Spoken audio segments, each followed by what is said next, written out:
indices and the rankings of Nigeria, we have been coming back precipitously from number 54 in 2005, now to number 13. We are one of the countries under the red alert list. And so it hasn't worked. The concoction hasn't worked. The 36 state structure that we have today, Ofodile argues very forcefully that this current 36 structure is contrary to the instruments of surrender of Biafra, that there are three conditions that they agreed on the instruments of surrender, one of which was that the Biafrans accepted, said, we accept the current structure, which then was a 12-state structure. And that B or C of it was that any future change must bring all Nigerians on the table to agree. And that these were the things they signed at the instrument of surrender, but that the military unilaterally subsequently changed the structure without then the participation of the other side. And he argues that this is against the instrument of the surrender, and that no wonder the Southeast has been marginalized out of it, 5 states out of the others having 6 and 7, as the case may be. Now there is the issue of unitary fiscal federalism instead of the 1963 Republican Constitution on fiscal federalism. There is the expansive exclusive list and having overpowerful Abuja. The development process is a trickle down from Abuja to the rest instead of a bottom-up economic and development arrangement. The census and revenue allocation that disadvantages the Southeast. There is the citizenship quest for census. The Southeast complain that they are about the only ethnic group that have maybe a majority of their people living outside of their homeland. And that during census, their populations are counted in the states where they live. Imagine a state, and then population becomes basis for sharing the oil money in Abuja. When it is time for that, you count them in there. You don't ask for state of origin in the census. But then, you use also the population to get the allocations. But when it is time to share anything else, you remind them that they don't belong here, as the case may be. So there have been issues about citizenship question, and so on and so forth. So, in other words, this system, it's not just the Southeast or the Igbos that complain. It has not worked for Nigeria. And my thesis is that even if any government, including this one, just have all the political appointments from one village, my thesis is that the life of the average person in that village will not change. Just rewind it again, and think the other way. The last regime, we had an Ebele Azikiwe as president. We had secretary to government. We had minister of finance and coordinating minister on the economy. We had all of this, deputy senate president, this, that, and so on and so forth. Most of the financial institutions headed by people from the Southeast. And yet, there is no motorable federal highway in Igbo land. This thing is an elite game, as far as I'm concerned.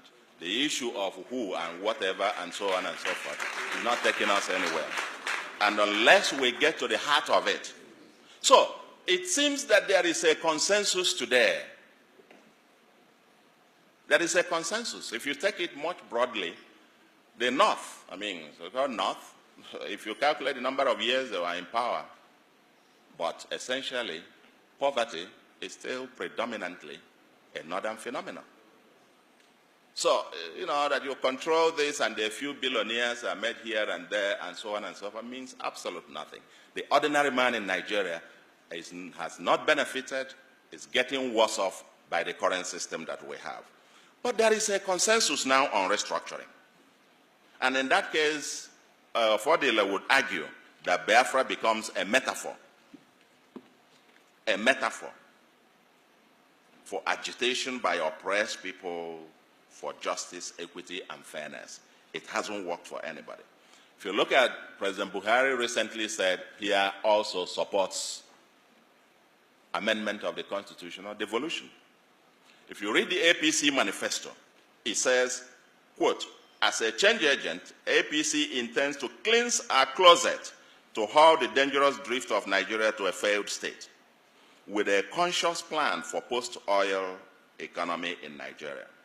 To achieve this laudable program, APC government shall restructure the country, devolve power to the units with the best practices of federalism, and eliminate unintended paralysis of the center. End of quote. This is the government in power that controls 23 states. This is the APC manifesto. So, and the Southern People's Assembly talk about the same thing. The Afenifere's position on the National Conference, if you read it, talks about the same thing. The National Conference report talks, supported by PDP, the same thing. So what is holding us? I must say the goal of this bit should be political stability and economic prosperity. In my view, a competitive federalism. We can write a book on this aspect of competitive federalism. Compared to the First Republic, when everybody had theirs, they had the resources, especially on revenue, a fiscal federalism. We've argued before, leave everybody their own thing, let them pay taxes to the center. This umbilical cord where Abuja will set wage for everybody all over the country, and so on and so forth. It was for a time when oil money paid for it, not anymore. Even in the US, you may have read about the governor of Maine, that the wife of the governor had to take a job in a restaurant to augment their income. Because given the state of Maine, the salary of the governor was not enough for them to survive on. And the wife had to take a job in a restaurant.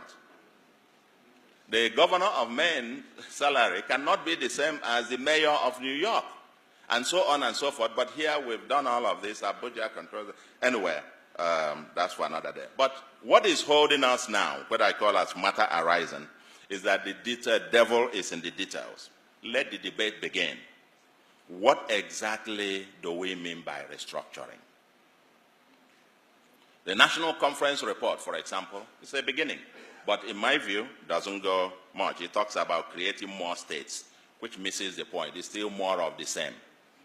We are saying the ones that you have are not viable. 20-something states today cannot pay salaries. So what are we talking about? Or should we go back to the Ekperim's constitution, the proposal of 6 zonal structure as the federating units? What model of federation? Should we use the UAE, United Arab Emirates system, or which one are we going?